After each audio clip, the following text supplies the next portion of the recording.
अस्सलाम वालेकुम दोस्तों, मेरा नाम डॉक्टर अरशद महमूद है। आपने बचपन से सुना होगा कि घर में मकड़ी के जाले नहीं होने चाहिए, जालों को दूर फेंक देना चाहिए।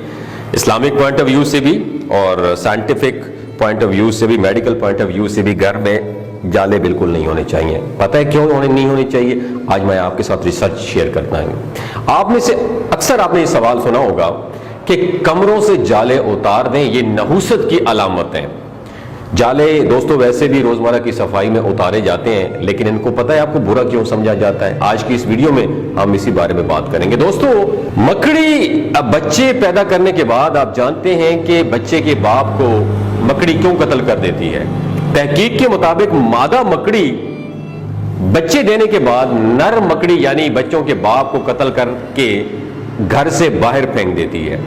फिर जब औलाद बड़ी हो जाती है तो अपनी मां को कत्ल करके घर से बाहर फेंक देती है। कितना अजीब व गरीब और यकीनन बदतरीन घराना है, कितना अजीब व गरीब घराना है। ये सुनने के बाद मेरे भी रोंगटे खड़े हुए और मैं आपके साथ इसलिए शेयर करना चाहता हूं कि आपने ये इंफॉर्मेशन खुद भी सुननी और देखनी और दूसरों के साथ भी शेयर करनी है, स्पेशली अपने बच्चों के साथ, अपनी फैमिलीज के साथ, कि घर में मकड़ी के जाले नहीं होने चाहिए। कुरान मजीद की एक पूरी सूरत है जिसे सूरत अल-अनकबूत कहा जाता है। अनकबूत को उर्दू में मकड़ी कहा जाता है। कुरान मजीद में अल्लाह रब्बुल इज्जत ने फरमाया है कि सबसे कमजोर घर मकड़ी का है।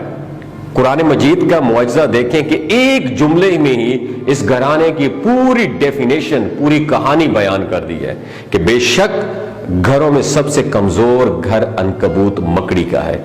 अगर ये इंसान इल्म रखते हैं तो इंसान मकड़ी के घर की जाहिरी कमजोरी को तो जानते थे, मगर उसके घर की मानवी कमजोरी यानी दुश्मनी और खाना जंगी से बेखबर थे। दोस्तों याद रखिए, अब जदीद साइंस की वजह से इस कमजोरी से भी इंसान वाकिफ हो गया है। इसलिए अल्लाह ताला ने फरमाया कि अगर ये इल्म रखते यानी इंसान यानी मकड़ी के घर की घरेलू कमजोरियों और दुश्मनियों से वाकिफ होते तो अल्लाह ताला ने फिर एक पूरी सूरत का नाम इस बुरी खसलत वाले कीड़े के नाम पर रख, जिसे हम मकड़ी कहते हैं। हालांकि इस सूरत के शुरू से लेकर आखिर तक जो गुफ्तगू है उस मकड़ी के बारे में नहीं बल्कि फितनों के बारे में है। सूरत की इब्तिदा यूं है कि क्या ये लोग ख्याल करते हैं कि वो इस बात पर छूट जाएंगे कि उन्होंने कहा कि हम ईमान ले आए और उनको आजमाया नहीं जाएगा?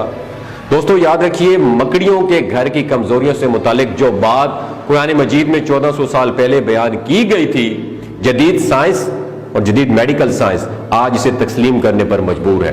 कुरान पाक अल्लाह ताला का कलाम है जिसका एक एक हर्फ अपने अंदर मुकम्मल एक फिलॉसफी छुपाए हुए। बस जरूरत इस अमर की है कि कुरान पाक को पढ़कर समझने की कोशिश करनी चाहिए। दोस्तों, ये बात आप लोगों के साथ शेयर करने का मकसद ये है कि मैं आपके सामने दस्तबस्ता गुजारिश करता हूं, अगर आपके घर में, ड्राइंग रूम में, आपके गेस्ट रूम में, आपके किचन में, घर के किसी हिस्से में भी अगर मकड़ी के जाले हैं तो खुदारा उसे फेंक दीजिए। ये एक नहुसत की अलामत है।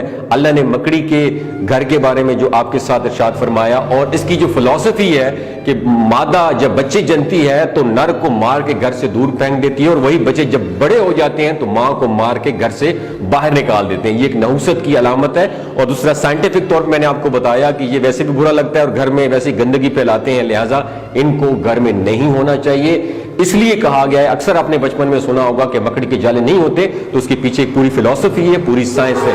अगर ये वीडियो आपको अच्छी लगी दूसरों के साथ जरूर शेयर कीजिएगा। अपना और अपने साथ जुड़े रिश्तों का ख्याल रखिएगा। अल्लाह हाफिज।